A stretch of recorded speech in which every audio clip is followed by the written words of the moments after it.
조국 역풍 40 무너진 문 지지율. 잘 못하고 있다가 49.3. 대통령을 지지한다, 잘하고 있다는 32.4%가 나왔습니다. 대통령 취임 이후에 대통령 지지율이 3자가 나온 건 이번이 처음이 아닌가 싶어요.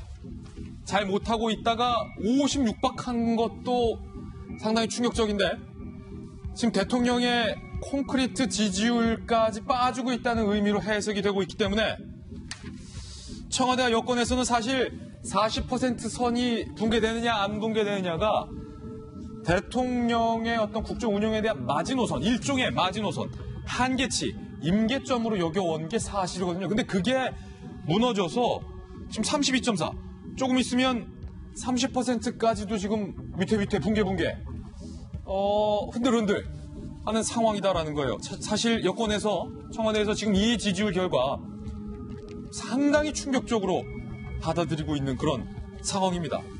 대통령의 지지율이 무너지고 있다는 거예요. 그럼 도대체 뭐 때문에 대통령 지지를 국민들이 철회하고 있느냐? 조국 때문이라는 거예요. 조국 임명에 대해서 잘못했다라고 판단하는 국민이 53.7%, 조국을 임명한 대통령의 선택에 대해서 지지한다는 29.2%밖에 없었습니다. 그러니까 등가는 아니지만 조국 장관 임명 잘했다라고 생각하는 사람들 29.2%에 플러스 조금 정도가 대통령에 대해서 지금 현재 지지하고 있고 나머지는 잘못했다라고 보거나 판단을 유보하고 있다는 거예요. 조국 임명 대통령이 잘못했다가 지금 과반이 넘고 있는 그런 상황이라는 겁니다. 김배은 박사님, 네. 사실은 레임덕이라는 단어를 방송에서 올리기가 상당히 조심스러워요. 그런데 수치가 의미하는 것이 무엇을 향하고 있는지 걱정스럽습니다. 그러니까 충분하게 예견될 수 있는 상황이잖아요. 그러니까 조국 장관 이슈가 촉발됐을 때 문재인 대통령이 선택할 수 있는 지점이 있었고 여기에 대해 조국 장관 임명을 강행하고 그리고 조국 장관에 대한 수사가 계속 거듭 이뤄지고 있음에도 불구하고 두 개의 광장의 목소리가 있는데 그중에서 서초동 광장의 목소리만을 얘기하게 되는 대통령의 모습을 보면서 사실 국민들이 어떤 생각을 했을까라는 그런 걱정이 되기도 합니다. 조금 전에 지지율을 봤는데 이미 대통령이 대통령 선거 때 받았던 지지율보다 훨씬 더 낮은 지지율이잖아요. 근데 우리가 40%가 무너지면 왜 레임덕 그리고 대통령이 어려움이 느끼냐 이런 얘기를 하기도 하는데요. 우리가 3명이 모여 있습니다. 이 3명이 모여 있는데 그중에 2명이 대통령이 잘못했다고 그러고 그중에 1명만이 대통령을 지지하게 됩니다. 그럼 대통령이 그 일을 끌고 갈 수가 있을까요? 그렇기 때문에 40%가 무너지는 순간이 오게 되는 게 사실상 대통령이 국정 운영을 이끌어가는데 굉장히 큰 어려움에 직면한다는 얘기를 하는 겁니다. 그리고 조금 전에 봤던 여론조사는 리얼미터 여론조사가 아니라 한국 리서치 여론조사인데요. 그 여론조사의 기간도 10월 3일 개천절 이전에 조사된 여론조사입니다. 사실은 더 진지게 발표가 됐었어야 될 여론조사가 아닌가라는 생각이 드는데 어저께 발표가 됐던 상황으로 볼 수가 있거든요. 그러니까 이런 내용들의 여론조사가 있으면 시시각각으로 청와대에 보고도 하고 국민에게 알리기도 하고 그리고 나가 있는 많은 국민들에게 어떤 판단이 국민들이 하고 있는 생각인지를 좀 알려야 되기 때문에 보다 많은 언론사에서 객관적이고 냉철한 여론조사를 바탕으로 이야기를 했으면 좋겠고요. 오늘 10월 9일 광화문에 또 굉장히 많은 인원들이 모이는 집회 날인데 벌써부터 뒤에도 이 집회를 모이기 위한 목소리들이 커지고 있는 상황인 것 같습니다. 오늘은 정당의 집회는 아닙니다만은 시민단체가 주도하는 집회이기도 하고요. 특히 굉장히 흥미로운 건 서울대 학생들이 주도적으로 또 집회를 결성하기도 한다고 하는데요. 서울대 학생들도 오늘 광화문 나와요? 서울대 학생들이 주도적으로 집회를 참석하면서 여기 오는 학생들에게는 인턴십 예정 증명서를 하나씩 나눠줄 예정이라고 합니다.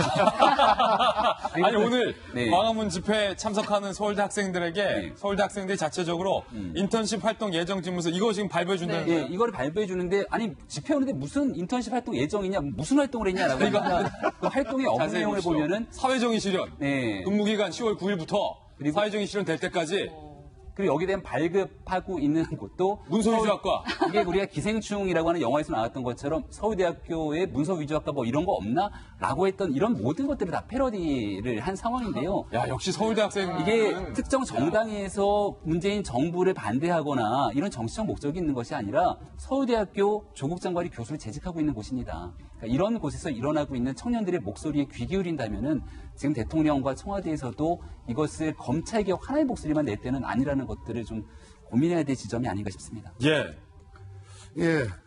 대통령 국정 수행 지지율이 추세적으로 대단히 좀 안 좋은 방향으로 가고 있는 건 맞는 것 같고 그리고 또 민심에 좀 더 귀를 기울이고 저희가 경각심을 가지고 더 열심히 해야 될 건 맞는 것 같습니다. 다만 두 가지만 말씀드리겠습니다. 저 지금 지지율을 지금 보시면요. 보통 보면 2점 척도 내지 4점 척도를 하는데요. 2점 척도라는 거는 잘한다 못한다. 거기에 무응답이 있습니다. 그러니까 잘 모르겠다가 없는 겁니다. 근데 3점 척도는 잘 모르겠다를 아예 박아가지고 하는 거죠. 그러면 뭐 크게 잘한 것 같지도 않고 크게 잘못한 것 같지도 않고 이런 분들 조금 긴가민가 하신 분들은 거의 잘 모르겠다로 많이 도망을 가기 때문에 잘하고 있다도 빠지고 잘못하고 있다도 빠지는데 잘하고 있다가 더 많이 빠지는 경향이 있어요. 그래서 이게 3점 척도이기 때문에 그동안의 여론조사와는 기법이 좀 다르다는 것을 좀 감안을 해 주셔야 될 것 같고 하나 더 말씀드리고 싶은 거는 과거 박근혜 정부 때 콘크리트 지지율 뭐 30% 항상 30%는 지키고 있다, 튼튼하다라고 얘기했는데 왜 문재인 대통령은 이제 40%가 내려가면 흔들리고 있다 이렇게 얘기를 하는지 그것도 약간 좀 불만은 불만입니다. 어쨌든 열심히 하겠습니다. 네, 열심히 하셔야만 할 것 같아요. 32%면 만약에 3까지 붕괴된다면 그건 뭐 더 큰 일이기 때문에 이 정치원 의원님 열심히 하시는 거 알죠? 열심히 하겠습니다. 힘내세요.